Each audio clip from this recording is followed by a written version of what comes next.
Hello, good afternoon, colleagues, participants. I think we can soon make a start. Let me just give 1 minute or so, I can see there are more people coming in and joining in the webinar.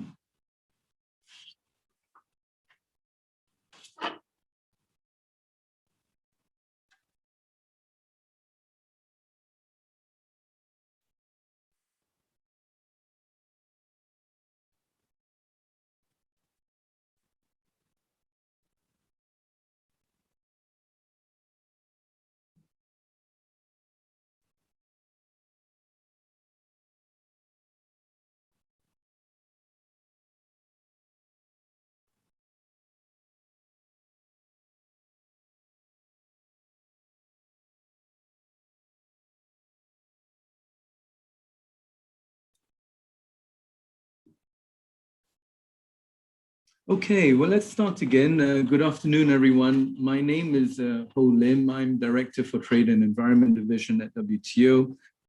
Great pleasure to welcome you all to this webinar on COVID-19 and green economic recovery, what roles for sustainable tourism, which we are holding in co-sponsorship with the permanent missions of Barbados and the permanent mission of Maldives.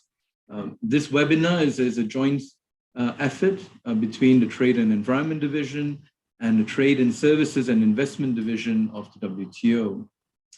We thought it would be good to come to this topic because we're hearing increasing interest by members on what is the perspective on tourism, particularly sustainable tourism in the post-recovery period from COVID-19. I have a really excellent panel that has been put together by my colleague, Mr. Dale Honeck from the Trade and Services and Investment Division, together with colleagues from my division. And so we're really happy to welcome all of the panelists and speakers to this webinar. So if you allow me just for a few minutes, just a few words of welcome and sort of scene setting, if you like. As you all know, for many developing countries and small island economies, tourism is really very fundamental to their development and to their economic growth. It is a sector that has very strong linkages with agriculture, with fishing, with industry and services in general. And it will come as no surprise to you, I'm sure, that the sector tourism accounts for a very high share in small island economies of GDP. In some cases, this can be up to 40% and 70%, up to 70% of GDP. So it's a very significant share. The impact of COVID-19 on the global economy has, of course, been severe. Border closures, other restrictions on movement, have also had a very significant impact on the tourism sector. It's affected livelihoods of millions of people on all continents. So in this perspective, one of the questions which this webinar is trying to address is to look at how can we build back better in tourism. But it's not just better in the sense of more tourism, but it's also in terms of more sustainable tourism. So that's one of the key questions, building back more sustainably. The health economic crisis brought about by COVID-19, as well as the ongoing impacts of climate change, if I may say, have given us all a lot of opportunity to think about the interactions between our economies, natural resources, and ecosystems. The tourism sector particularly is at the center of many of these challenges and opportunities, and particularly in terms of thinking about how it can become more resilient, more resource efficient, and more carbon neutral. So with this setting of questions and issues, the panel, which is an excellent panel of experts, as well as high-level speakers, will exchange insights on how can we bring about more responsible trade and investment in the tourism sector, and how we can create win-win-win opportunities between environment, between the economy, and as well as social issues and livelihoods. So, as I said, the panel itself will be moderated by Dale Honeck. But before we start, we have two keynote addresses, one by His Excellency Mr. Chad Blackman, Permanent Representative of Barbados, and the other by His Excellency Dr. Asin Ahmed, Permanent Representative of the Maldives. And they will be starting and helping us think through a whole range of questions, looking at more concretely at what WTO can do in this space, working with other organizations. So with these very, very brief welcome remarks, let me not hold you back further and pass the floor to Ambassador Blackman. So Ambassador Blackman, the floor is yours. Thank you, Ambassador.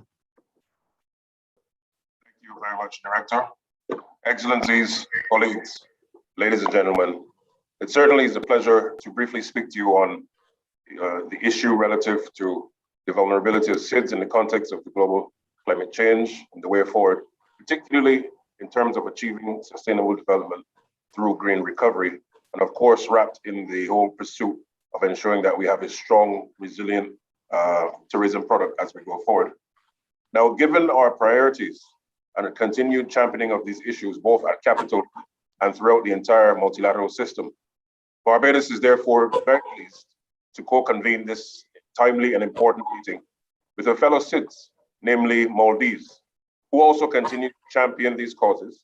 And we certainly look forward to further engagement on their part, given their recent election as the President of the UN General Assembly for the 2021-22 term.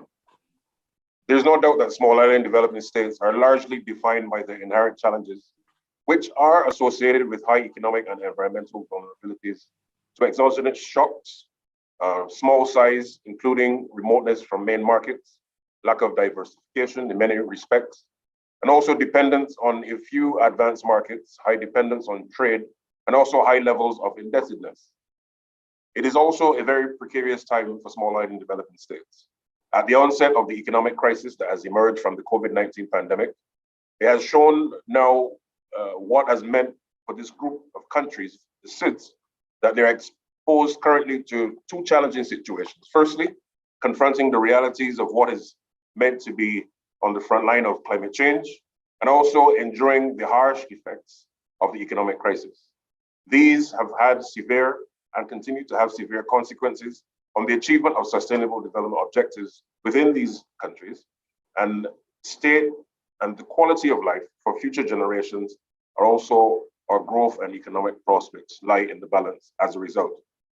Now, due to the dependence on tourism for foreign exchange and employment, many countries have seen their tourism sectors dissipate overnight. The United Nations World Tourism Organization, in its January 2021 World Tourism Barometer, has reported that international tourist arrivals were drastically reduced by 74% in 2020 when compared to its 2019 numbers, and was attributed to the widespread travel restrictions and a substantial fall in global demand. For many countries, SIDS, namely, tourism is, as I said, is the main source of revenue and also employment.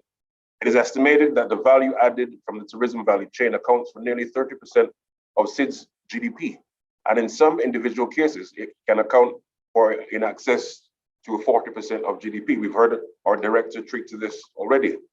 An immediate cumulative effect, therefore, of the pandemic on SIDS has been the closure of hotels and restaurants owing to the lack of tourists, and consequently a halt in domestic markets for small farmers, agro-processors, who generally cannot lean on alternative markets. Therefore, the sudden bottleneck has had a knock-on effect on the other sectors in the economy, particularly also the services economy. There is a clear understanding that if SIDS are to rise above the peculiar challenges that we now face, we will also need to place strong emphasis on building resilience and economic diversification, particularly given that the challenges impact on productive sectors and vice versa. There's also a clear understanding that in rising above these challenges, SIDS will need to focus on green recovery and environmental sustainability. Now, I must add, of course, prior to COVID-19, this was already the heartbeat of the perspective of SIDS. But even more so now in circumstances of COVID-19, there is an inherent need for us to now drive this home. Now, in terms of tourism, the challenge for SIDS is how to support further economic growth, whilst at the same time benefiting from the environment.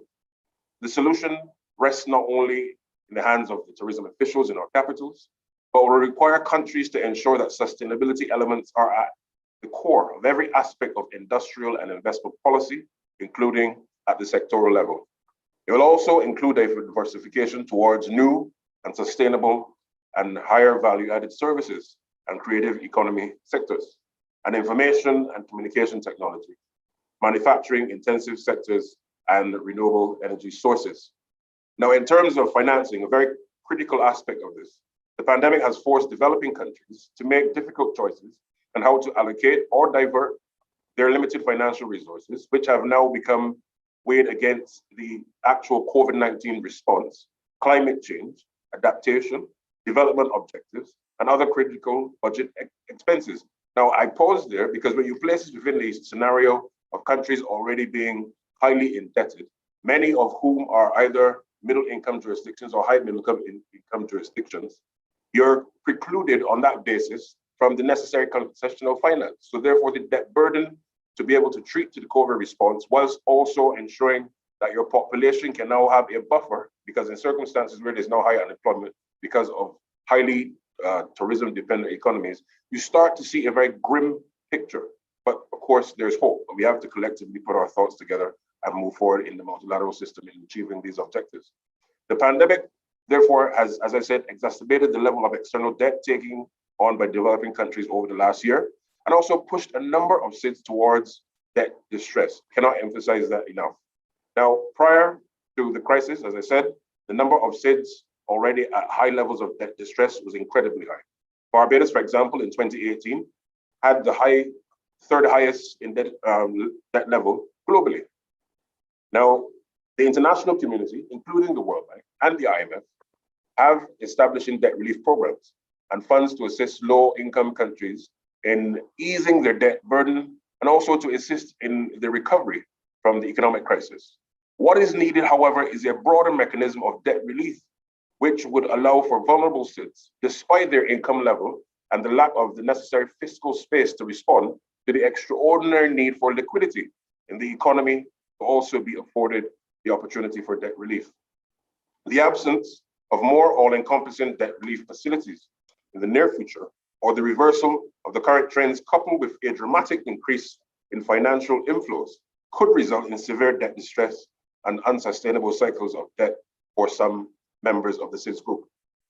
The use of income per capita criteria, as I've said before, for accessing finance at affordable rates has come to a point in which SIDS have had to speak out about, including, as I said, in the WTO.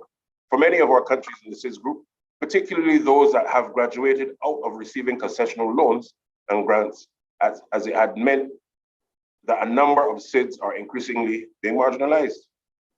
This is likely to increase as more bilateral donor countries and agencies shift to criteria that are determined on the basis of income per capita. I stick another pin there. Many of our countries in the SIDS group, for example, receive a lot of assistance. But if you're receiving assistance from countries who are also going through their own financial challenges, you get to realize then that the pot, as it were, becomes very limited and becomes therefore very difficult for many of the countries who are beneficiaries. The group, excuse me, but we do have to be careful about time. Sorry, Ambassador. Thank you very much. SIDS have argued that the metrics have taken only per capita criteria account marginalizes countries with smaller population sizes. Additionally, we've also argued that the metrics do not take into account the high vulnerability that we therefore have. So in conclusion, the point I'm making quite simply is that we have to, one, ensure that as we go forward, we are able to continue to trade both in goods and services, but doing so in a way that the goods and services that we put to market are sustainable, resilient, and ensuring that those goods can be matched by financing that allows for member states to be able to tap into the resources that they haven't been able to do hitherto. I thank you very much for the time, and I look forward to the very rich engagement this afternoon. Thank you very much, Ambassador Blackman, for the perspective and very clear direction and policy directions. Let me pass on to now His Excellency Dr. Asim Ahmed from Maldives. Ambassador, you have the floor. Thank you. Thank you, Chair. Excellencies, colleagues, ladies and gentlemen, the Maldives is pleased to co-sponsor this important and timely high-level panel discussion together with the Permanent Mission of Barbados on the roles of tourism as we strive to achieve a greener and more resilient recovery from the COVID-19 pandemic. It gives me great pleasure to thank the very dedicated teams of WTO Trade and Environment Division and the Trade in Services and Investment Division for organizing this important meeting. We hope that today's deliberations between different stakeholders on how to use tourism as a recovery strategy from the COVID-19 pandemic would pave the way towards greater tourism sustainability. As highlighted by my esteemed colleague, the distinguished ambassador of Barbados to WTO and the UN office in Geneva, His Excellency Chad Blackman, the tourism industry has an important role in achieving a green economic recovery, especially because it is an industry that primarily relies on the sustainable use of environmental resources. Sustainable development principles are therefore important both to reinvigorate the existing tourism sector and for ensuring that the needs of future generations are not compromised. In the last decade, small island developing states, SIDS, have experienced great success in expanding their tourism sector, making it the primary source of income and a key driver of development. The beauty and the rich biodiversity of these unique island ecosystems have attracted around 44 million visitors in 2019. The tourism industry, however, has been hit particularly hard by the pandemic, as also explained by my colleague, Ambassador Blackman, a while ago. The sharp decline in international tourism is having a devastating macroeconomic impact on island states. The closure of borders due to the COVID-19 pandemic has resulted in almost zero income for many of these countries. Since tourism is their dominant industry, the decline of tourism income quickly reverberates through the rest of the economy, including the trade sector. Consequently, SIDS in general experienced a 3.6% decline in GDP in 2020, a rate much higher than the global average. Due to its many backward and forward linkages, the reinvigoration of tourism is critical for economic recovery in these economies. The current pandemic has demonstrated the extreme vulnerability of SIDS to adverse shocks. From a policy perspective, the pandemic may have, however, also given us an opportunity to review existing practices and overcome vulnerabilities by rethinking the way tourism interacts with societies, economies, and ecosystems. The current circumstances also highlight the importance of the rules-based multilateral trading system in creating a sustainable basis for recovery and growth.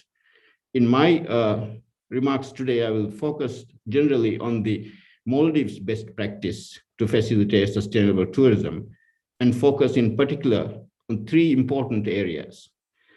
One, sustainable energy solutions for tourism development. And second, environment and conservation. And thirdly, tourism diversification. In the Maldives, tourism directly and indirectly account for over 70% of GDP and about 20% of the employed population. The dominant concept of tourism in the Maldives is the concept of one island, one resort, meaning that one island is one hotel. The island geography and the concept of one island, one hotel concept has turned out to be beneficial during the current pandemic because populations are naturally distanced. This has enabled us to contain the COVID-19 pandemic to a large extent and to safely reopen our borders to tourists.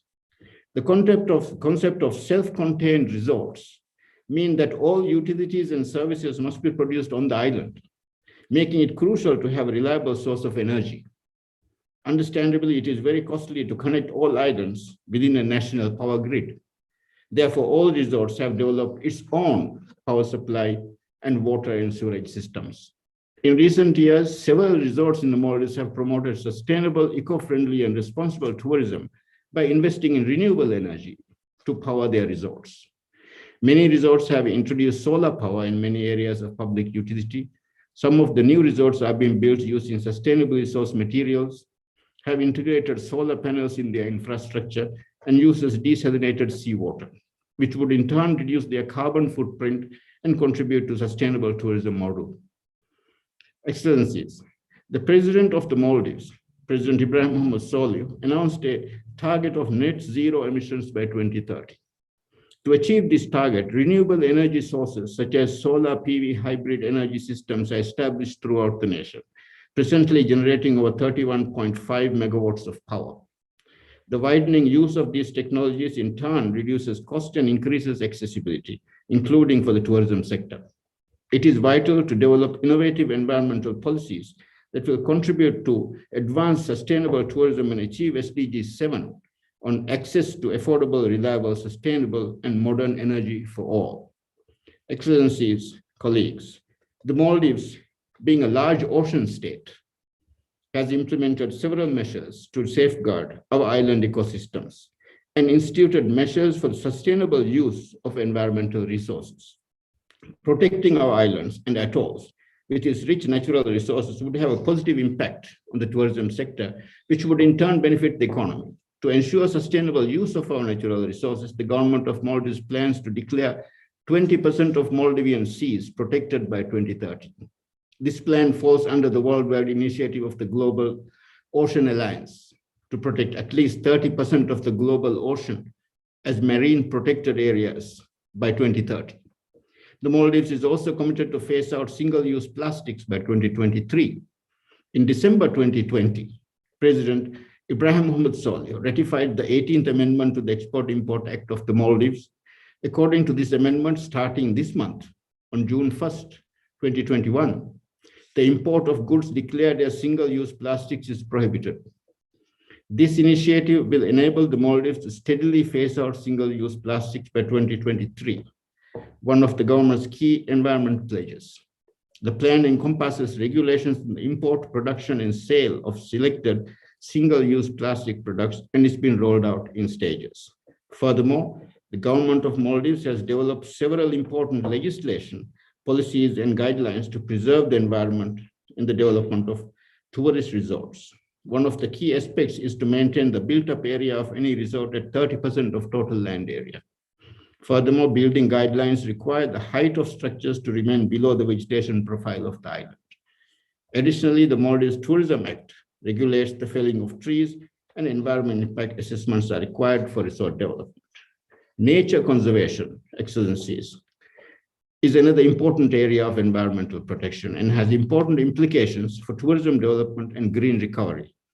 To ensure environmental protection, including the preservation of marine life, as well as guaranteeing that areas are utilized in a sustainable manner, 3 atolls of the Maldives have been declared as biosphere reserves. Additionally, protected status has been granted to 103 species of birds, 14 marine species, and turtles, as well as dive sites, mangroves, and other ecologically significant islands. Several resorts also practice initiatives such as coral regeneration. Coral bleaching and other causes of damage are often the result of rising surface temperatures, which destroy the Sorry to intervene, but we're running out of time again. Okay, I will shorten it. Thank you. The issue of coral regeneration is of particular importance to island developing countries because they are the natural protection for these islands. Sustainable tourism would require us to protect the very resources from which we derive our income. As a final point, I would like to briefly highlight on tourism diversification. In this respect, the Maldives has recently implemented a program of involving communities in tourism development. Community empowerment has become a sustainable method of promoting tourism in inhabited islands. Ecotourism is also another area of diversification. the details of which I will not go into at this stage, except to say that many resorts are offering ecotourism as an alternative means of income for their hotels. To conclude, energy conservation and diversification are important aspects of strengthening the resilience of the tourism sector and promote green recovery. In an interconnected world, global cooperation within the multilateral trading system become very important, especially in mobilizing financial resources, which have already been highlighted. I look forward to a fruitful discussion of today at today's meeting, and would like to once again thank the organizers for bringing today the distinguished panel and arranging this important discussion. I wish all the participants a successful meeting. I thank you.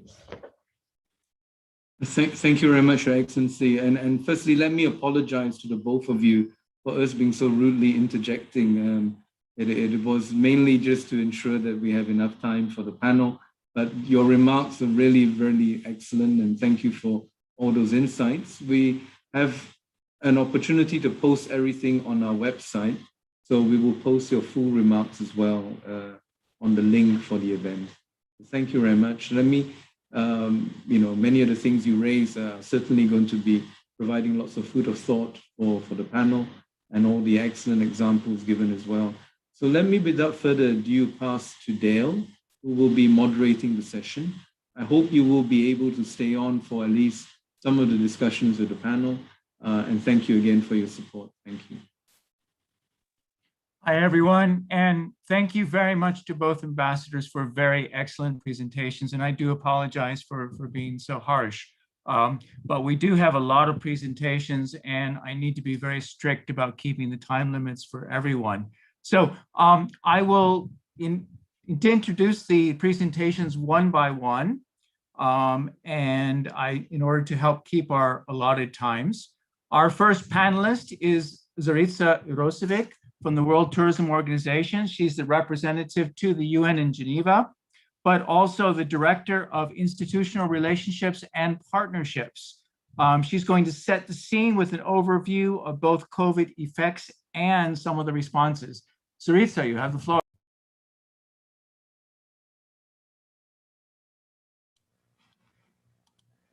Thank you very much, Dale.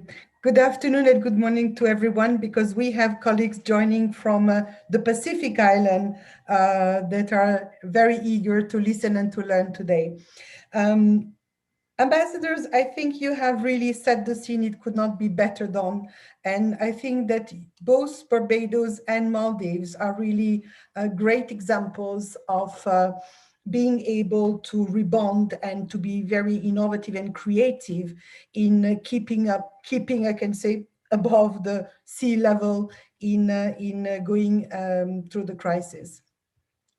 I just would like to underline, and this was already mentioned by the ambassador from Barbados, we are keeping and monitoring very carefully the data and the statistics and the evolution of the crisis. As you can see, our last barometer in May 2021 is providing us with two scenarios. On the green side, a recovery which is going to be 63% of the 2019 levels globally, and 75% in the case of the scenario 2, if resuming safe travel is not on the horizon. We know that tourism ecosystem is very broad, and we estimate 100 to 120 million direct tourism jobs that are at risk. So yes, the crisis is very severe.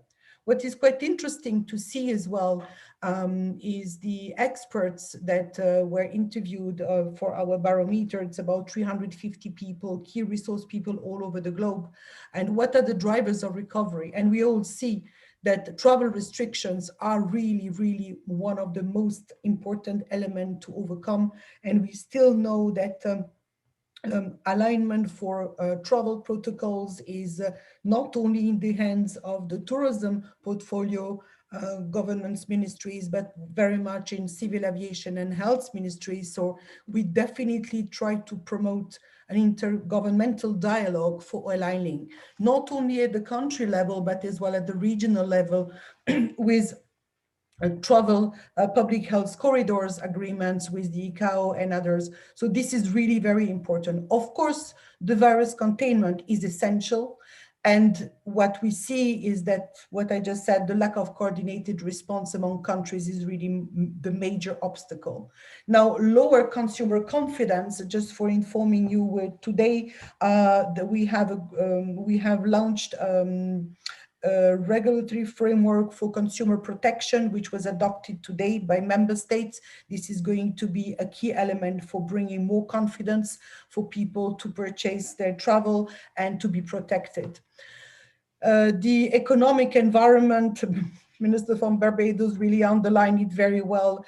We really have an issue there within small economies on the debt relief and the scenario that we are moving forward with the capacity for liquidity and further investment. Now, I just wanted to browse the global scenario. As you know, tourism is trade in services, third export category of earning in 2019. And the shock in the supply side has, of course, created the demand side has created as well a real shock in the supply side as well. And we know that the financial capacity is really something that we really need to lobby for government to integrate tourism in their financial packages or their recovery packages, which is not always the case. Maybe we have more chances in island economies, but it is still not always happening. So aid, on the other hand, is not disaggregated for tourism, despite the fact that we have seen quite an increase of support for the sector. Now, the agile harmonization of protocol, as I said, is really the key for resuming travel and the installment of safety for workers and for travelers. Now, what is in front of us? What is ahead of us? Adaptive measures that we are moving forward towards with economic diplomacy and the creation of a strong dialogue at a multilateral level. And of course, stimulating demand and supporting the industry, because without the industry, there is no tourism. We see as, I can say, the most important future opportunity is really aspects and policies that would boost competitiveness and financing to foster safety, sustainability, and inclusive green growth. Because we have changed our mode of travel. We have changed our lifestyles during COVID time. I think we can change our lifestyles in the future to be more responsible and more caring about the planet. I can say the recipe would be really to look at healthy safety to be maintained and kept. In innovation and digitalization, we see there a great opportunity for sustaining the sector. And of course, a new business model, low carbon, circular, and green investment. So we want to promote, and we are doing that in the support we are providing to countries in various means. I'm just here illustrating what was very strongly emphasized by the two ambassadors, and understanding the complexity of island states when it comes to supplies, because supplies, many of it is imported. And the capacity of producing locally to supply tourism demand is more complex, but this is maybe as well an avenue for diversification and retention and inclusiveness of the sector. So this as well is very important, being it on the green front or on the blue front. I mean, green economy or the blue economy. Now, this is just to illustrate what we have been doing as an organization in partnerships with many other international organizations, associations, civil society, and private sector. And of course, on the one side, we have produced a wealth of knowledge and intelligence that can be monitored and used by each and every one. And on the other hand, we have been putting together some very strategic recovery technical assistance package, which is a planning tool which enables you to organize well. And more than ever, we have seen a great collaboration with UN country teams, international finance institutions, and we can definitely say that the multilateral system has found a resonance for supporting tourism as never. We have most of the collaboration we had as well was demand driven from island economies and regions, Caribbean, Indian Ocean, and the Pacific. I happen to be myself a Seychelles national, so I know exactly what we are talking about. Now, here we have maybe a great opportunity as well in looking at what the UN has put in its recovery agenda, and just to underline that tourism is part of that agenda. And we are really working towards a great collaboration with our partners and the UN family to join forces for delivery. ITC was invited to contribution to this piece of work, which is a landmark, I can say, for tourism, because it had never happened before that tourism is embedded in the UN agenda, besides the 3 SDGs currently in the way. Now, a month ago, we just published as well at the G20 in Italy a recommendation of the One Planet. One Planet is a program that is being launched in Rio +20 with United Nations Environment Program. I think many of you know. It is a program that integrates all dimensions of sustainability, environmental, social, and economic. It is supposed to support policy making, but as well business transformation. And we have here recommendation which are really giving you a green path for recovery that is embedded in the recommendation here, which we are as well applying.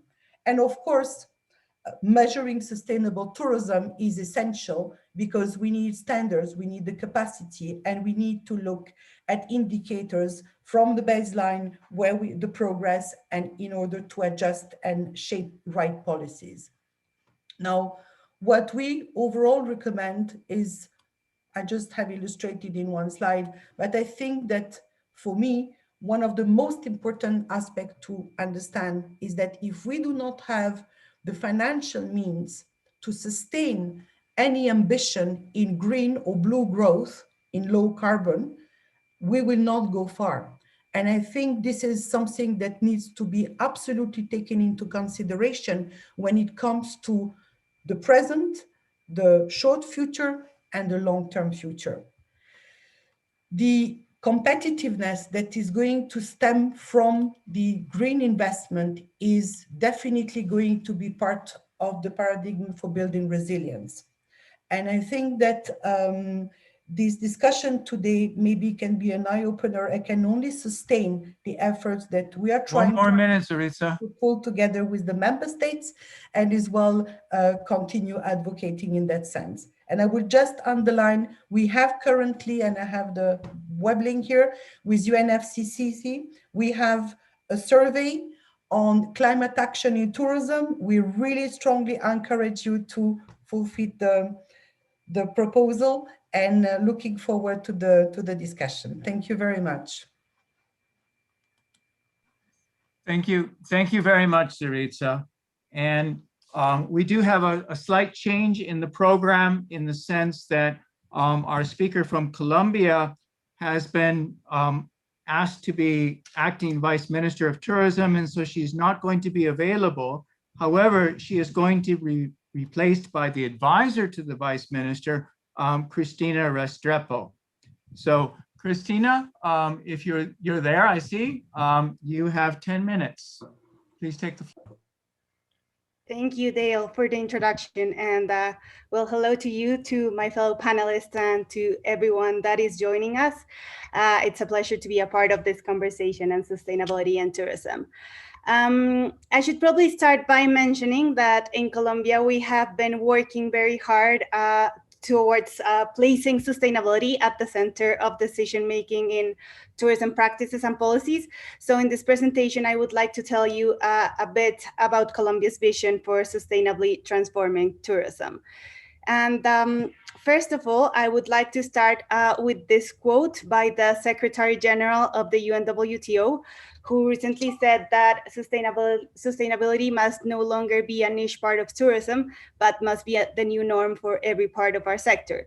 It is in our hands to transform tourism, and that emerging from COVID-19 becomes a turning point for sustainability. I start with this quote because this is something that we completely agree with in Colombia, because one of our philosophies behind our reactivation plan for the sector is that we cannot attempt to recover a previous state in tourism in the country, but that instead we really need to view this crisis as an opportunity to transform the industry by placing sustainability at the heart of everything we do. And this has motivated us to adopt a vision that goes beyond the short-term needs and the short-term measures that we need to take to face the pandemic, and instead focus on strengthening the sector in the long term.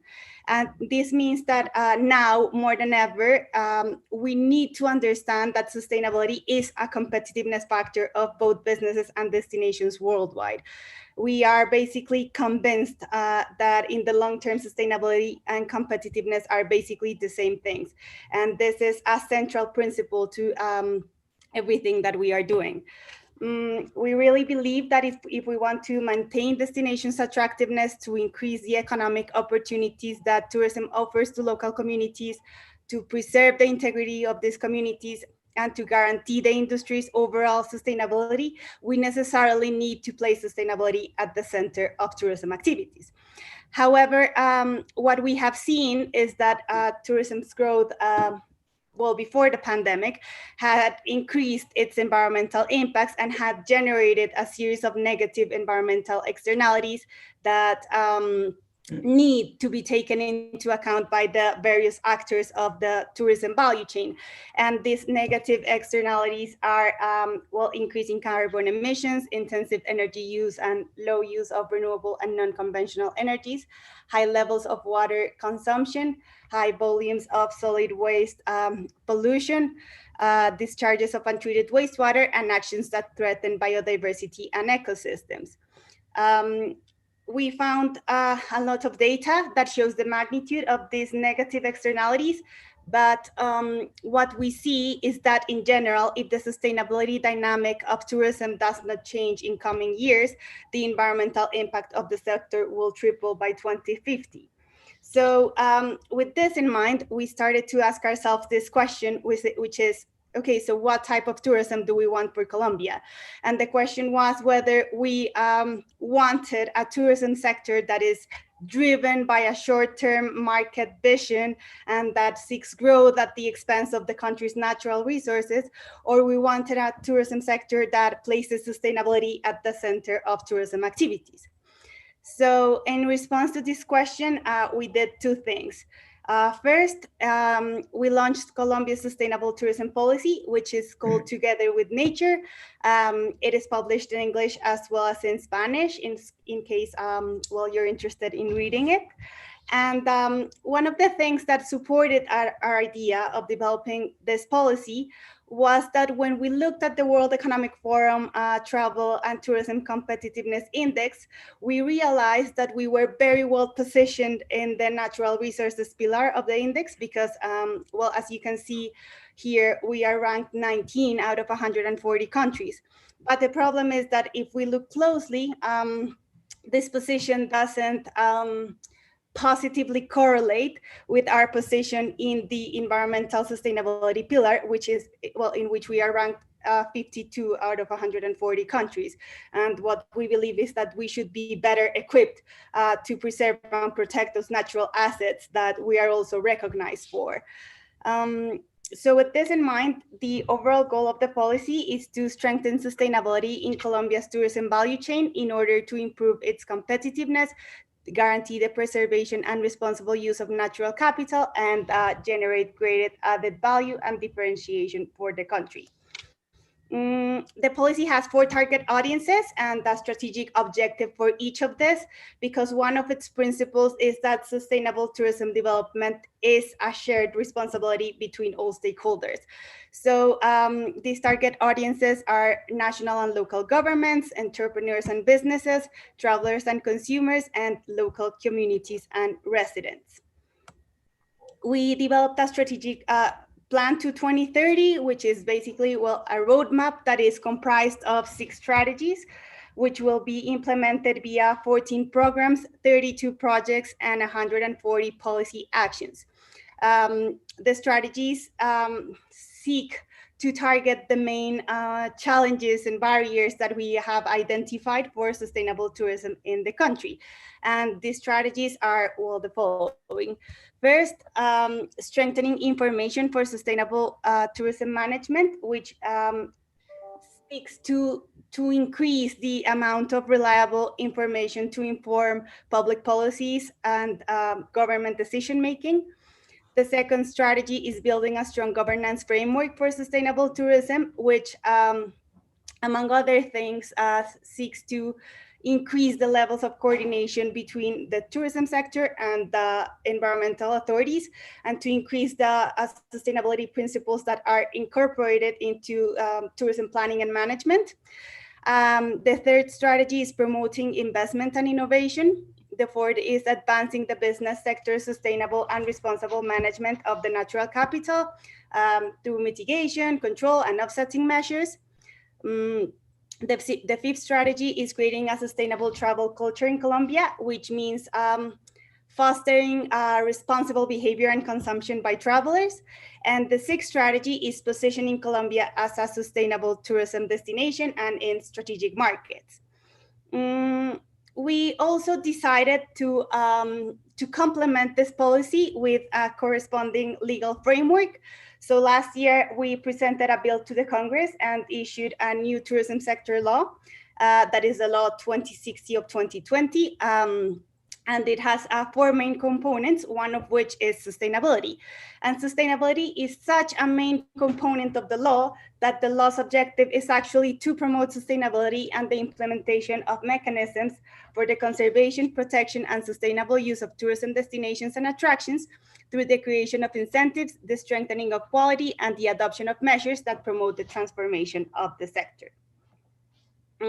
Specifically, this law incorporates various definitions and principles that are associated with the sustainable development of the tourism sector, such as those of sustainable development, carrying capacity, and limits of acceptable change. It also introduces different figures to promote the development of sustainable tourism throughout the various regions of the country, especially by encouraging the preservation and the protection of the natural and cultural values of destinations.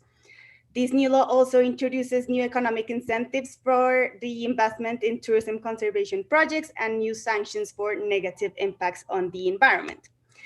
And lastly, the law explicitly states that the Ministry of Commerce, Industry, and Tourism has to subscribe the Global Tourism Plastics Initiative that is led by the UNWTO and the UN Environment Program.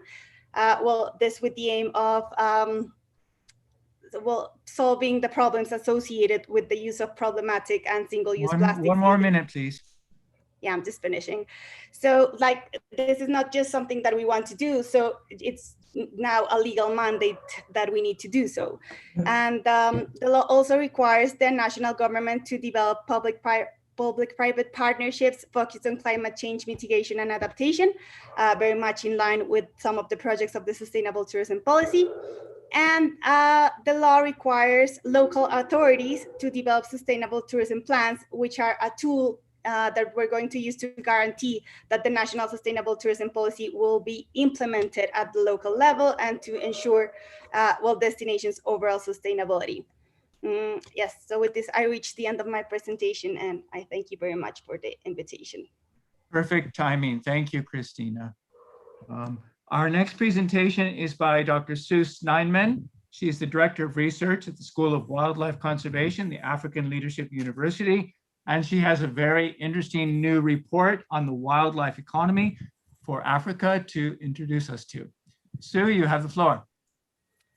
Thanks very much, Dale, and good afternoon, good evening, and good morning to everyone. So I'm going to be looking at the African responses to COVID-19 and then the importance of diversification. So obviously the impact of COVID on tourism in Africa. Prior to COVID, Africa had the second fastest growing tourism sector, with 8.5% of Africa's GDP coming from tourism, and it employed around 24 million people. So it's been the largest shock to date, over and above the economic crisis in 2008, Ebola, and various other shocks. This is the largest to date with devastating and widespread impacts. International arrivals to Africa are down 83%. And there's always been a very heavy reliance on international tourism for economic growth in Africa. And this has resulted in huge repercussions for communities and conservation. So in Africa, a large percentage of tourism is nature-based tourism or wildlife tourism. And a lot of the revenues from tourism are going towards communities and community development and to conservation. Now with the huge uncertainty, re the virus and the new strains and the vaccines and rollouts, especially within Africa, this is putting sort of a dampener on the recovery in Africa. So just in terms of some country responses, overall in Africa, there have been short-term and long-term responses. Short-term focusing mostly on protecting and rejuvenating supply and reigniting demand, which has already come up. This has looked at subsidies, grants, tax relief, loans. And then long-term strategies have focused on strengthening enabling capability and ensuring sustainability. So through diversification, One Health initiative, which I'll come to a little bit later. And then on the slide, you can see some specific examples related to that in terms of short-term and long-term. So in Kenya, there's been an 18.5 million economic rescue package for community conservancies, as I mentioned, relying heavily on tourism for funding, as well as to fund 5,500 community scouts. This has largely come from the Kenyan Wildlife Service because of this strong link between conservation and tourism. Then in Rwanda, they took a strategy to lower the gorilla permit fees to encourage domestic and regional tourism. And this has really had a huge impact in terms of a major lowering in this cost. Namibia looked at emergency funding, which is raised from donors, a combination of donors and the Ministry itself of Environment and Tourism, again, to allow conservancies and the private sector to pay some of these costs. Then in South Africa, there was a combination of short-term and long-term strategies and responses. There's a COVID Tourism Relief Fund, which was a one-off capped grant to tourism businesses. And then there's also a very detailed tourism recovery plan showing some more longer-term strategies. Then as Dale mentioned, we recently published in March this year, the State of the Wildlife Economy in Africa.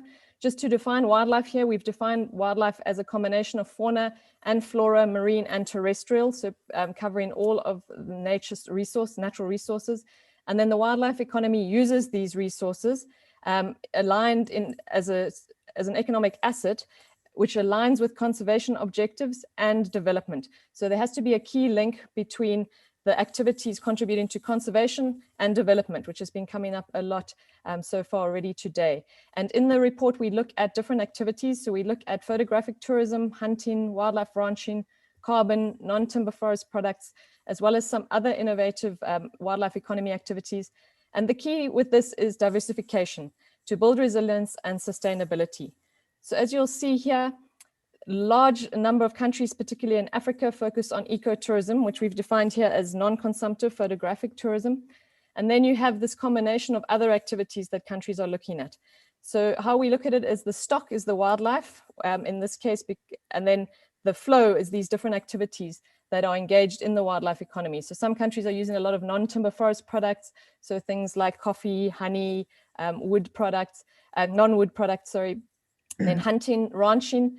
And then some other options that are being utilized are wildlife estates, and then film and photography, and then carbon is a huge opportunity in terms of untapped potential. And then you have this huge unutilized potential. So essentially what we need is a diversification where all of these circles become more balanced so that we build resilience. So you have a suite of options that are funding, especially in the case of Africa, communities and conservation. And within each of these as well, you want diversification. So within the ecotourism circle, you want diversification of that product, diversification of the market, and yeah, trying to balance to really build resilience. So in terms of building forward better, the combination of strategies being used From an economic perspective, as I've just mentioned, the diversification of the actual economy of wildlife or nature, utilizing ecotourism as one of those elements, but then combining a carbon project where you have ecotourism, utilizing local indigenous coffee in the tourism establishment, and trying to diversify so that there isn't this huge dependence only on international tourists. And then the next point there, domestic and regional tourism. So using strategies and marketing and promotion and costing and pricing differentials to really promote that, because in Africa at the moment, a large portion of the domestic and regional tourism is business tourism as opposed to leisure tourism, and you want to try and also diversify that. So diversification of the tourism product, trying to link the two, leisure and business, as well as cultural, urban, beach, nature tourism into different products. So you encourage longer stays, especially now post-COVID, a lot of people don't want to travel too much between different countries. So how do you encourage longer stays within a country, within a place? And then fiscal incentives. So we've talked a lot about sustainability on this webinar. And so how do you encourage businesses to have sustainable options within the tourism product and within the other activities? So fiscal incentives are one way to do that through, subsidies, grants. At the moment, we see a lot of subsidies and grants in agriculture and mining and other sectors, but not really in the tourism sector per se. And then benefit sharing and linkages. So what we've really seen in Africa, and for me is one of the positives of COVID, is that governments have really seen how far tourism reaches in the economy through local multipliers, through value chains. Because with the tap of tourism being turned off and no tourists coming, that flow has just stopped. And so there's a realization of how far that flow was going. And so the benefit sharing from that can be improved, as well as those linkages, and more sustainably through fiscal incentives. Then from an environmental perspective, the promotion of the healthy parks, healthy people perspective, and especially in terms of tourism in Africa. I mean, nature-based tourism or wildlife tourism is already a socially distant activity in most cases. So how do we promote that? And then very much better planning and management plans. So things like more efficient flight routes, more efficient plane engines, trying to bring that in. And then also in terms of the issues pre-COVID, in terms of over-tourism in certain parks, how do we balance that out and really bring that into better management plans of tourism areas? And then from safety, from a social point of view, safety of tourists and of staff in tourism. And then innovation, so looking at virtual tourism. How do you connect people to places they visited and keep that connection going? And then also using virtual tourism to attract people to different places. Then something that the Luke Hoffman Institute is working on and that we are involved in a little bit is gamification. How do we use games and gamification to bring more people into the tourism space and into the conservation space and into the funding of that? So look out for that. That's coming up very soon, a project announcement on that. There's a webinar at the end of this month. And then collaboration and partnerships. So how do we maximize strengths of different partners to increase investor confidence? And what I'm talking specifically about here as well is, COVID, we've really seen huge collaboration and partnerships. So how do we maintain that going forward and building forward better? And in government departments, trying to streamline efforts. So certainly within Africa, there are big silos between government ministries with them not liaising and talking to each other between environment, tourism, immigration, customs. So how do we get that? It's so important that those collaboration and partnerships work to build One more minute, please. More sustainably. So then just finally, some key takeaways. It's critical to have research and understanding on the value of the wildlife economy. We've already talked about that a little bit earlier as well, because as countries revise strategies and reform policy and practice post-COVID, we need to understand what happened in the past and how do we improve it going forward. Then government support for and investment in wildlife and tourism, given the economic benefits that we see from this is crucial. Then building capacity and providing supportive institutions, as well as institutional arrangements for benefit sharing. So really engaging more people in the value chain. Diversification of the economic activities I've talked about is really important for reducing risk and building resilience. And then finally, monitoring and evaluation. We need robust, regular data collection to allow for data-driven decision-making going forward. Essentially, you can't manage what you don't measure. And at the moment, we are not very good at measuring. So we have to wonder about the management. So let's measure so we can manage better. And thank you very much for the opportunity to be here. Thank you very much, Susan. Our final panelist is Mr. Anders Ero. He's the Director of the Division of Enterprises and Institutions at the ITC. and he's going to talk to us about stakeholder cooperation and coordination, I believe. Anders, you have the floor. Thank you very much. Excellencies, ladies and gentlemen, I'll speak to a little bit broader than what Dale said, but I hope it's still relevant to you. Let me get, here we are. Thank you very much for inviting ITC to this very important discussion. Tourism is indeed an important industry, but we also know that the current nexus between tourism and climate change is a negative cycle relationship, and the greening of the tourism industry is required for long-term competitiveness. We know that climate change impacts the geographic and seasonal demand of tourism, and there has been a particularly severe impact for developing countries in regions vulnerable to climate change, including many of the cities, as we heard from the excellent ambassadors. We also know that tourism itself is impacting climate change from immediate of traveling, for instance, but also from activities within the value chain of tourism, transportation, accommodation, food and beverage, and leisure activities are all substantial carbon-intensive stages of the tourism value chain. Between 30 and 80% of the national carbon emissions in island countries with large tourism industries are typically caused by international tourists. And we also know that tourism, being a service that is immediately consumed, tourists often neglect the linkages of their tourism activities across sectors and the long-term impact they generate on the environment. So there's certainly something to do here. And what do we want to do? ITC would like to focus on 4 aspects here in our contribution to building forward better, namely a focus on the greener, but also more inclusive tourism industry, a fair, where local communities are able to generate a larger part of the total value created in value chains, and also safer, as pointed to by previous speakers. So what do we want to do here? And I'll focus on the greener. It doesn't mean that we want to ignore the other ones. Today's theme is on the greener.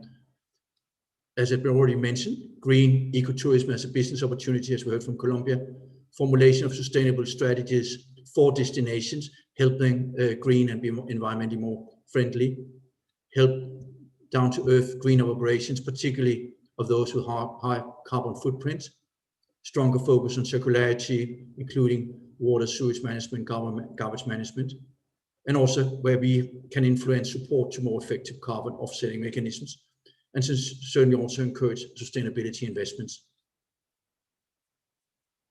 But again said, these activities we find need to go hand in hand with also a more inclusive, a fair and safer industry, in as far as key to strategically manage tourism in a sustainable manner, consistent with economic goals, cultural values, preservation of natural resources, community desires, and visitor industry needs must be the key of what we should focus on and also support at ITC, based on 4 principles, namely respect for natural and cultural resources, support to local culture and communities, ensure tourism and communities enrich each other, and support the economy by effectively attracting higher spending, lower impact travelers based on a strong and attractive destination brand. And we find that these things together will help it forward better. We also find, that has been spoken to also by the previous speakers, the importance of supporting recovering from the crisis and its detrimental impact, including having a more resilient, a more robust industry, and there also diversification, as we heard about before, into a multi-product, for instance, eco, sports, culture, workation, and so on, and multi-market, domestic, regional, international tourism, stronger backward linkages to local business ecosystems, and maybe also a relevant broadening, for instance, of seasons, and also short-term measures to make the industry more competitive and also help, for instance, adhere to COVID-related procedures and documentation and so on. All that to say that we also want to support not only overall, but also the individual operators with access to relevant and affordable finance. ITC is not a financing organization. So again, here, this can only happen in partnerships with, for instance, financial services providers that are focusing particularly on the tourism industry. We are working with 4 important groups of stakeholders. We work directly with the MSMEs, so the micro, small and medium-sized enterprises, and 80% of the enterprises in the tourism industry overall are micro, small and medium-sized, to enhance their competitiveness in a sustainable and inclusive manner. We also work with business support organizations and the overall support of institutional ecosystems to help them enable the SMEs to produce in a sustainable, inclusive manner. We work with policymakers, destination marketing organizations, again, also for them to help and support the MSMEs. And finally, market partners, international market partners, regional market partners, domestic market partners, support private-public partnerships and dialogues, and international cooperation support to sustainable and international tourism. It has been said before by the other colleagues, we can only achieve all this in partnerships, ITC being a medium-sized trade-related technical organization, can only achieve all this if we work in partnerships with other organizations, including all of those that are present here today.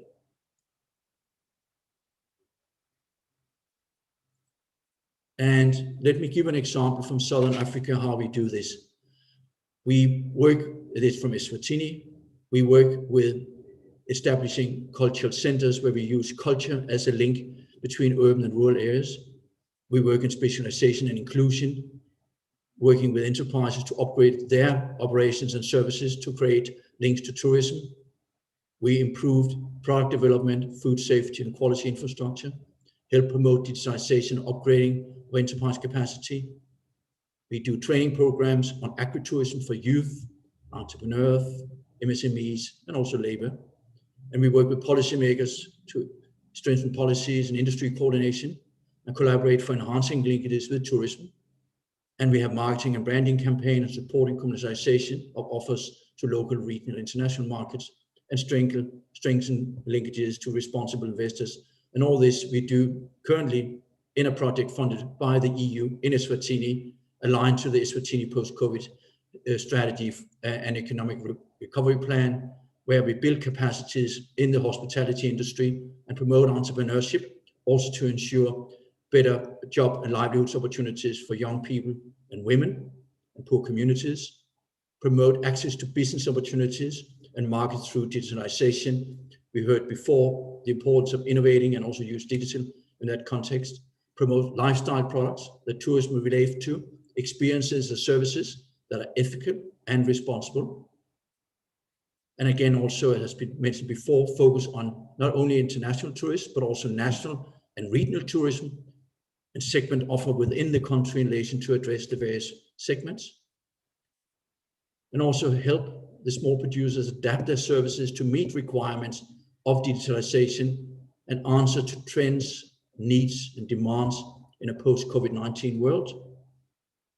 And also work with MSMEs in upstream activities to produce, say, food products and hospitality services that will support the tourism in Eswatini.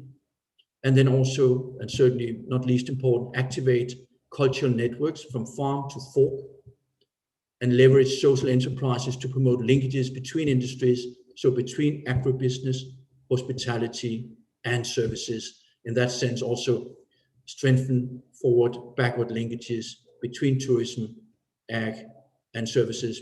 In that sense, have a broad reach also into local communities and into poor communities, women, youth, small businesses. This is all from me. Thank you very much. Thank you very much, Anders. We can see that each of the panelists has addressed one or more of the objectives of this event, things like rethinking tourism, increasing diversification, changing how we monitor and evaluate tourism, increasing multilateral cooperation. I have realized that I may have cut short Ambassador Blackman his time, and so therefore I would like to offer the ambassadors an opportunity to comment on the panelists before we move to Q&A. Ambassador Blackman, would you like to say anything about the panelists?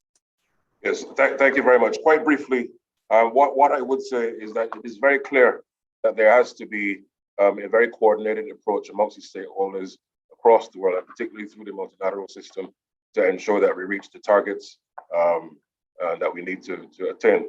With regards to the monitoring and evaluation, for example, that you alluded to, given that we're in the advent, particularly in the high use of technology, there has to be the integration of that monitoring and evaluation through the tourism products in our countries to ensure that, for example, how do we monitor traditionally, for example, we monitor the spending of tourists, but we should also be starting to look to see how can we monitor the behavior and the patterns of tourists in terms of the activities they use. So for example, if we're going to, let's say, a catamaran, we should have a system where you can monitor the behavior of tourists and also the blue economy sector in the delivery of tourism product to see what is the impact and patterns of behavior, for example. And therefore, the coordination between the technology community, tourism players, governments, and private sector is going to be critical. But I cannot re-emphasize enough the point of ensuring that there's adequate finance across the multilateral system to help developing countries, particularly since, to treat to these issues, because there is a very gaping hole that has to be filled in allowing members to be able to attain this, because making that transition is not cheap, it is not easy, but it has to be done. So that resilience is going to be necessary. And quite importantly, and lastly, given that we're also coming up to MC12, of course, tourism is not on the agenda, but the sustainability agenda and the Trade and Environment Committee, I think, therefore, has an even greater role to play in ensuring that these discussions move from dialogue and find their way through the entire WTO system, in ensuring that the trade and environmental and sustainability agenda is streamlined across the platform, particularly from a services perspective. How do we rebuild the global economy in a way that is resilient and also allows for member states to derive new opportunities that hitherto they have not been able to do before? So those are my responses. Thank you. Thank you very much. Ambassador Ahmed, do you have a couple of quick thoughts as well? Thank you very much. I just have just a few observations. I think the panelists have covered quite a lot of ground and some quite important elements of a tourism-led recovery strategy, I think has been outlined. In particular, I would like to note the importance of the multilateral cooperation, especially for mobilizing finance and investment. Given that these are small island developing states in our case, and finance issues have been very critical, especially since the COVID pandemic. It is quite important to mobilize international cooperation to mobilize finance. Tourism diversification is also a pretty important area, especially for small island developing states where there isn't a very wide range of tourism activities that can be undertaken compared to other types of tourism in more land-based countries. And so from this perspective, as the panelists have also highlighted, I think marketing and promotion is particularly crucial to bring to the world what the islands have to offer, and then to market from that perspective. And for this also, cooperation amongst tourism companies, public-private partnerships, and international organizations become very important. And finally, of course, environmental sustainability. All these activities would need to be, let me rephrase that. As we face the COVID pandemic and the recovery from the COVID pandemic, we need to put more emphasis on environmentally sustainable ways of developing tourism going forward. In the past, we have focused more on revenue generation, but in the future, more revenue will be generated if we actually propose environmentally friendly ways of promoting tourism and conducting the business ahead. So these are some of the points that I would like to note. Thank you very much. Thank you very much, Ambassador. And I especially like that last point about actually increasing revenues to sustainability. So we will now move to the 5-minute interventions portions of our webinar. And the first on the list is Peter Haxton. He's a policy analyst with the OECD Tourism Committee, and they also have a report on sustainable recovery and green recovery transition of tourism. Peter, you have 5 minutes. Thank you, Dale, and thanks also for putting on this initiative and to hold the meeting today on what's obviously a very timely topic as vaccines roll out in many countries and providing a light at the end of what has been a very long tunnel. And happy to briefly update on some of the work that the OECD has been doing in this area.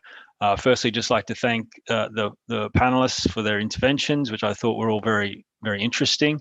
And as you mentioned, covered off on a wide variety of different issues that are of high importance to policymakers and also to local communities, I must say. It's clear from this that the pandemic has dramatically changed the policy context for tourism.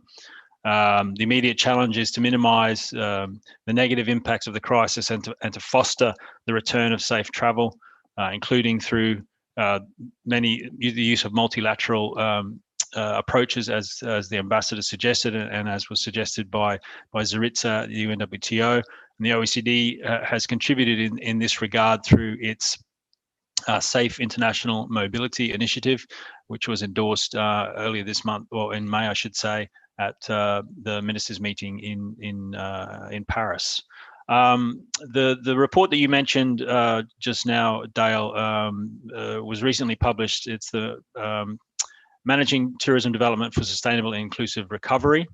And while it highlights that tourism provides real prospects to deliver benefits for people, places and businesses, it's becoming increasingly clear that a suitable balance needs to be struck between environmental, economic and social impacts.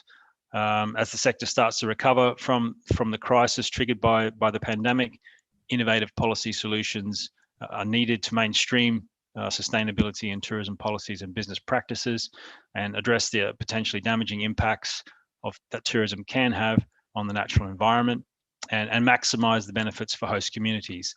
And that particular report provided 9 destination case studies providing innovative responses to the COVID pandemic and how destinations at the local, regional and the national level were taking a more sustainable approach to their development of tourism moving forward. And interestingly, one of the destinations was Colombia, and where we highlighted, in fact, the national sustainable plan that was highlighted today in the presentation, which is a very good example, I think.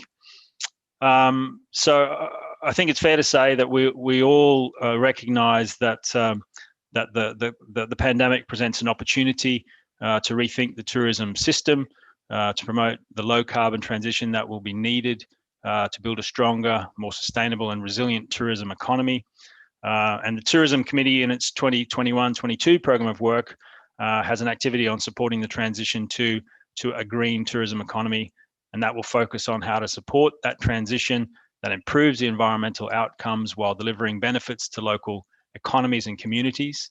It will consider that the structural transformations needed to move to a more resource efficient and low carbon tourism system and explore ways to reduce the environmental impact of tourism supply and value chains. Earlier this year, at the request of the G20 Italy presidency, the OECD developed the G20 Rome guidelines for the future of tourism, which are based on 7 interlinked policy areas. This is available on the G20 Italy presidency website. One of the 7 pillars was the green transformation. 1 minute. Yep. Managing tourism to sustain global and local environments. And this was endorsed by ministers on the 4th of May. And finally, just to highlight, the OECD Global Forum on Tourism, Statistics, Knowledge and Policies will take place later this year from 2 to 5 November in Korea. It'll be a hybrid event and will be an important platform to support tourism recovery and develop a common transformation agenda for the sector and to move to a stronger, more sustainable and inclusive model of tourism development. And it also there will just to reinforce one of the points made by one of the other speakers, it will take the opportunity there to focus. One of the sessions will focus on the need for coordinated and data-driven and a forward-looking approaches across all levels of government. Because if you don't have the data, you can't do the policies. Thank you very much, Peter. Our next speaker is Kim Campbell. She's a trade advisor for the negotiations and emerging trade issues for the Commonwealth Small States Office here in Geneva. Kim, you've got 5 minutes. Thank you, Dale. I'd like to thank the WTO and their excellencies from the delegations of the Maldives and Barbados for inviting me to make remarks today. And also thank you to all the presenters for very insightful presentations. I'm going to limit my remarks today on what sustainable measures Commonwealth small states are taking to recover their tourism sectors. The Commonwealth comprises 14 LDCs and 32 Commonwealth small states. Tourism, as we've heard, is the economic lifeblood for many of our members, especially for our 25 small island developing states, being one of the primary contributors to job creation, investment, and foreign exchange, spilling over into linked sectors, including agriculture, manufacturing, creative and cultural industries, and construction. The COVID pandemic has also, as we've heard today, had a devastating impact on SIDS and small states' tourism sectors, even if the health impact relative to other economies has been marginal. Compounding this, small states face particular challenges and vulnerability, as His Excellency Ambassador Blackman elucidated, which I won't repeat, but particularly the significant degree of integration of travel and tourism with other economic activities has resulted in devastating economic shocks and losses from the pandemic, radiating to low-income informal community sectors, vulnerable groups, including women. So as far as the measures are concerned, unlike in more advanced tourism destinations, most small states, as we've heard, exhibiting high debt to GDP ratios, could not rely exclusively on economy-wide or sector-specific stimulus packages and relief measures. Despite the ongoing uncertain trajectory of the pandemic, exacerbated by new outbreaks, including in the Caribbean in the earlier part of this year, as well as the paucity of vaccine supply and distribution, small states have, since the onset of the pandemic, employed proactive long-term supply and demand-side measures and strategies to lay the basis for sustainable, resilient, agile, future-proofed, and regenerative recovery of their tourism sectors. Above all, and critical to sustainable recovery, there's recognition of the need to maintain the vital socio-economic linkages and spillovers across the tourism value chain and retain value within their tourism markets. In other words, they're doing what they've always done, but doing it better with a more concerted focus on reducing environmental footprint and pressure on local resources and facilities, retaining value and enhancing intersectoral linkages within the tourism value chain, at the same time looking to address long-term climate responsiveness. And many SIDS further see the pandemic as an opportunity, as we've heard today, to link recovery efforts with the global climate agenda, utilizing blue ocean marine protection and green eco-friendly strategies. And these approaches embody elements of a circular economy approach to tourism to leverage tourism products, so simultaneously strengthening resilience to the impacts of climate change, which is acknowledged as central to the viability of their tourism sectors. At the same time, these strategies support local livelihoods by enlisting local traditional communities as stewards to protect natural resources and biodiversity, while simultaneously increasing socioeconomic well-being. So we know that COVID is accelerating a transition from a linear economic model of mass extractive tourism towards more circular models and business practices, which reduces and offsets the ecological footprint of the tourism sector. For many SIDS, revenue leakages have been a major obstacle to sustainable tourism growth. 1 more minute, please. Thanks, Dale. And circular practices employed in certain SIDS have helped to address this challenge, at the same time targeting new customer segments in a more expansive array of source markets. Several small states have already implemented innovative indigenous solutions in response to the COVID crisis, capitalizing on their rich wealth of biodiversity, wildlife, cultural assets, and unique geographical configurations to offer innovative tourism products, some of which His Excellency Ambassador Ahmed already described. These can range from employing recycling and renewable energy practices, enabling self-sufficiency from main island grids, to adopting more circular, slow tourism models in some Caribbean islands. So circular practices in tourism provide small states with a tool for simultaneously tackling the climate crisis, reducing pressure on natural resources and the loss of biodiversity. And there's further scope for such circular practices to boost and expand trade opportunities in other sectors and attract much needed investment that we've also discussed today. So the role of small state governments going forward will be to capitalize on their natural assets, incentivize and entrench these circular transformations to ensure that these practices and business models are rolled out on a more systemic basis, which can then be used to leverage critical investment and financing for the sector. And the Commonwealth has provided more detail on this in the various studies we've published over the last year. And I thank again the WTO and the co-organizers today. Thank you. Okay, thank you, Kim. The last of our scheduled interventions for 5 minutes is about a paper regarding the investigation, the impact of climate change on the tourism sector of SIDS. We have 2 co-authors, and one of them, Dr. Fosel, is going to make the 5-minute intervention.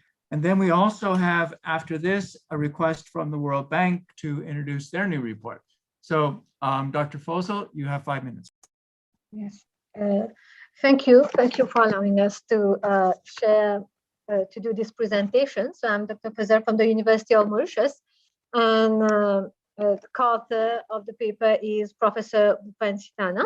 So I shall be looking at the findings of mainly 3 papers, 2 on the impact of climate change on the tourism sector of small island developing state, and 1 connecting to COVID-19 and the tourism sector. So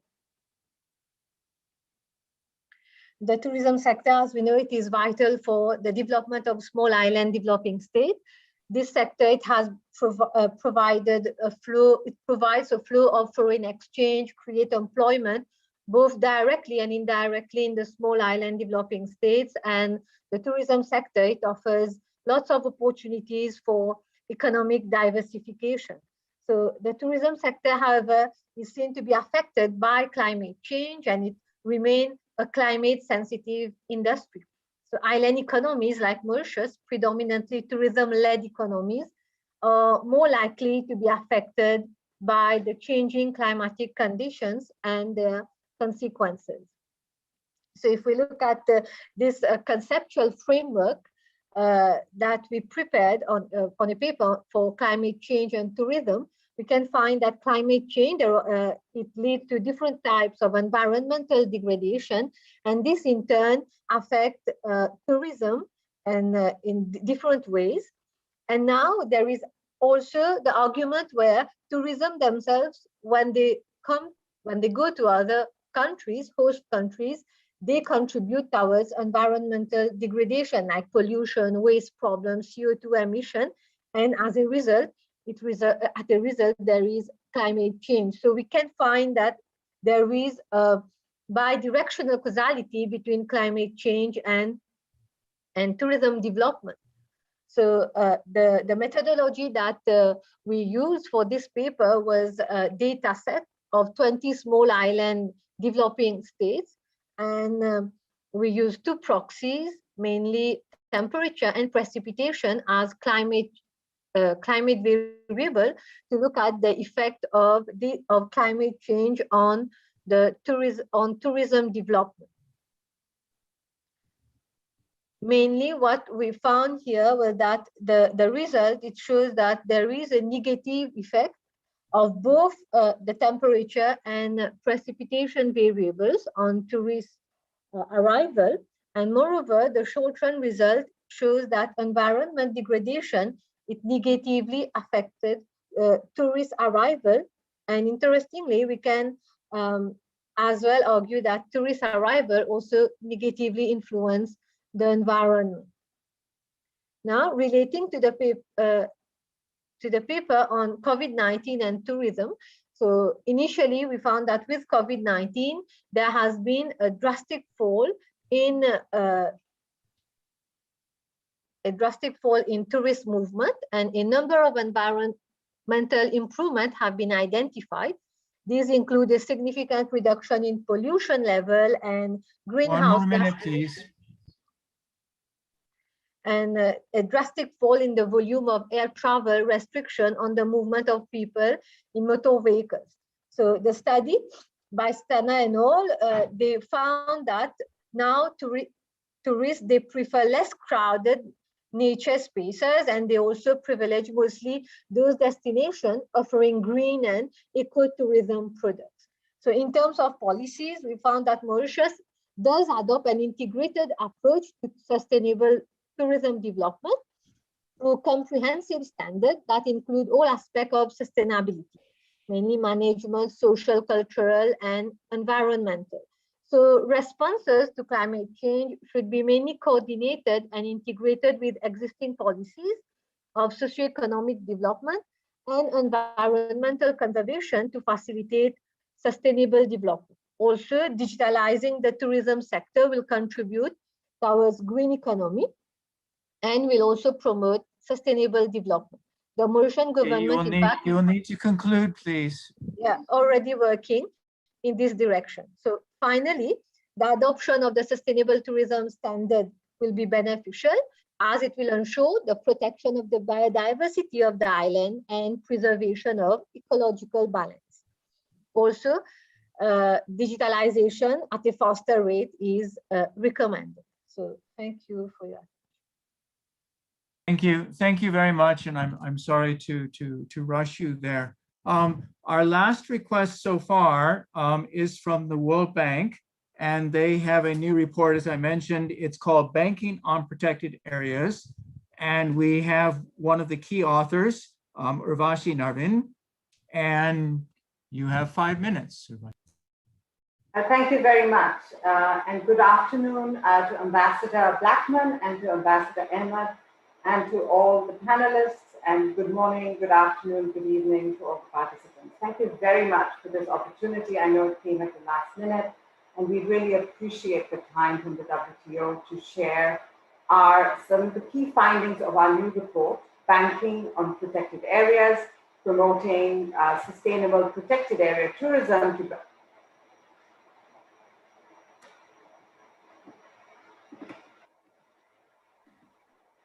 sorry about that.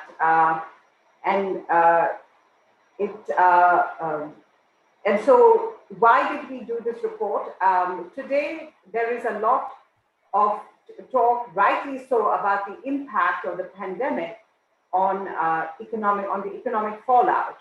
But there is another crisis that is looming apart from climate change, and that is of biodiversity. Biodiversity globally is imperiled. And this is coming at a time when countries still have challenges of development and of reducing poverty. So we set out to write this report to understand whether countries can tackle these three challenges that are coming together of the economic fallout of the pandemic, the biodiversity crisis, as well as persistent poverty, and how can they do that through promoting sustainable tourism in protected areas. So what did we do? Our study looks at 4 country case studies, 2 in Nepal and in Zambia. So we looked at terrestrial and protected areas, and 2 in marine protected areas in Brazil and in Fiji.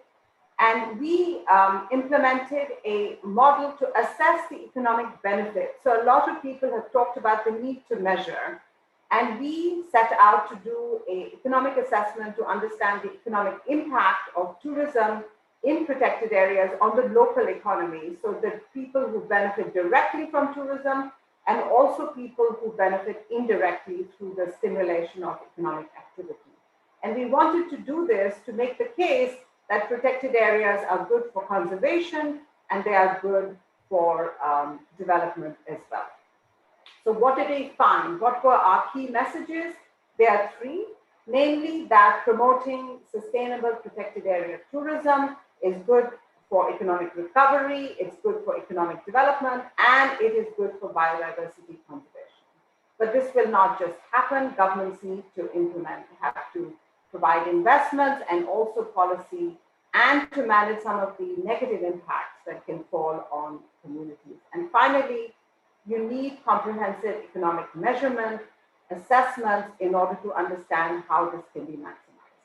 So why do we argue that protected area tourism is a good economic recovery strategy? And we do so because we feel that this meets the three important criteria of a good economic recovery strategy, which is there should be high income multipliers, should be a high return on government investments, and there should be a lot of jobs. So for example, our report shows that for an additional dollar that the tourist spends, it generates 1.6 to 1.9 additional dollars in the local economy, so high income multipliers. We also find that every dollar that the government invests in protected areas gives the economic return of at least $6, and in some cases as high as $28. And finally, we find that significant number of jobs are supported in the Mamanutas Islands in Fiji. The local economy, 14% of jobs are created in the local economy through this tourism. And finally, how should governments do this? And a number of speakers have already talked about this.